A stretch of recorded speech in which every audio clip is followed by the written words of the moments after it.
Hello and welcome to the Hellraiser Blog with Hertfordshire's Silver-tongued Cavalier. Me, Mickey Elliott. Okay, just got back from holiday. Went to Italy, very nice. Was working most of the time. I was out there anyway on the phone permanently. My phone bill was going to be enormous, I think, when I get it. But now back to work and really looking forward to what we've got one thing actually quite frustrating because I can't speak about it yet.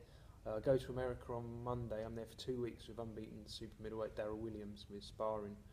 Going to be going to Jorge Linares and to Floyd Mayweather's respective gyms.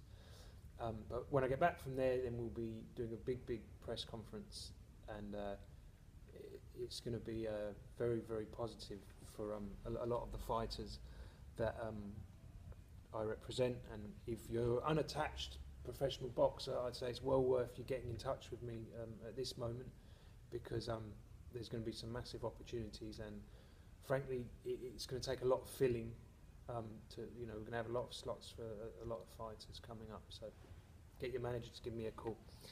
The thing this week that has really annoyed me more than anything has annoyed me for ages, Tony Thompson. Apparently he failed his drugs test before he boxed David Price. That was ages ago.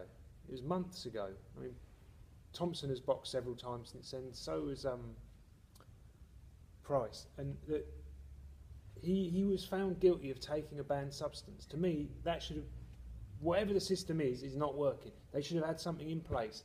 They find out quickly what he had or hadn't taken. Should have been released to the press straight away. I mean, it's just come out yesterday. Price's career at the moment, I mean, I like David Price, his career's in tatters. Boxing is very much about confidence.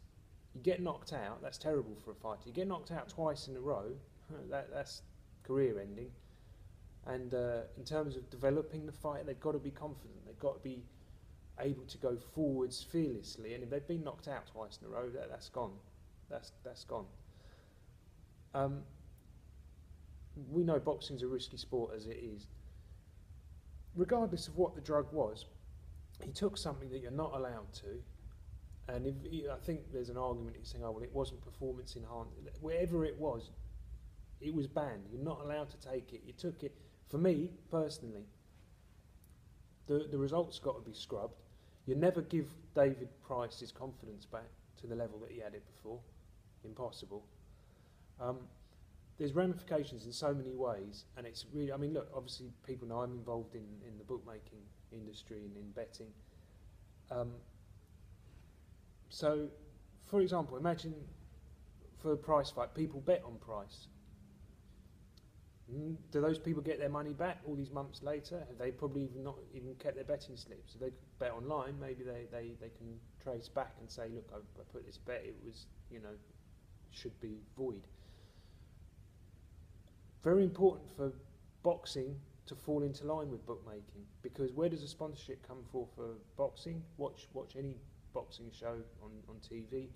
Bookmaking is a big part of the sponsorship. We need to work with these guys and keep them happy. Stuff like that causes chaos for them. Imagine if Mayweather Pacquiao, if like in a year's time they find out one or other, I've got no reason to believe either of them has taken anything, but what I'm saying is, if they found out one of them had, well, on the basis of the way that this David Price fight and the ban for Tony Thompson has been dealt with,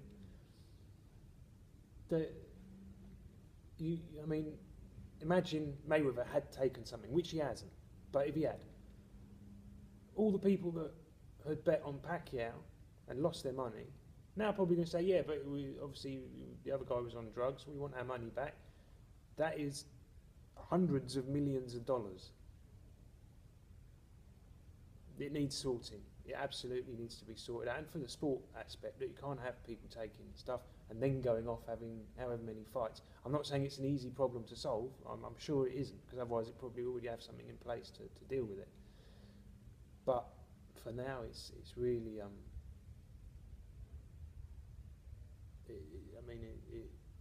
it's really upset me, the fact that our industry seems to be way behind the point that it needs to be at to run competently on that front. We must do something quick and decisive and transparent and easy for everyone to know how it works and to operate it. What's happened there with David Price is miles off the money, and the UK drugs and anti-doping seriously need to look at how they deal with that, because otherwise our industry cannot survive in an environment where there's things like that. I mean, that should have been to the 1970s or something. Now that should not be going on. Science has moved on. Sports science certainly has, and we need to act very decisively on that. Cut it out. For David Price, I feel sorry. I mean, he could sue, I would imagine. He could sue now. He could, I would imagine he, I mean, because when you engage in a fight, you understand there's risks involved, but you agree in the contract for the fight to abide by the rules. Tony Thompson didn't abide by the rules. David Price got knocked out by a guy who did not stick to the rules. I'm sure, for one, that you could say that's, I suppose it's assault, because I agreed to let you punch me, or to run the risk of you punching me on the basis that you respect the rules. But if you didn't respect the rules, and that's a fundamental rule, not doping.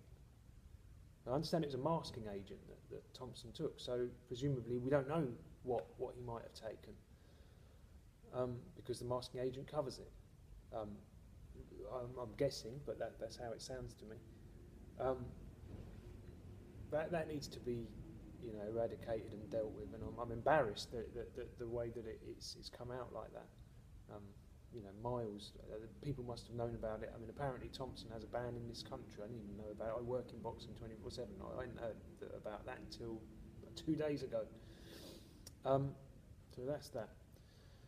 Other than that, well, I'm off to Vegas on Monday with Darryl Williams. When we get back from Vegas, we're going to have a huge press conference, and we got something really big and exciting that's going to happen. For me, certainly, it would eclipse anything I've ever done before in boxing. It's going to be huge.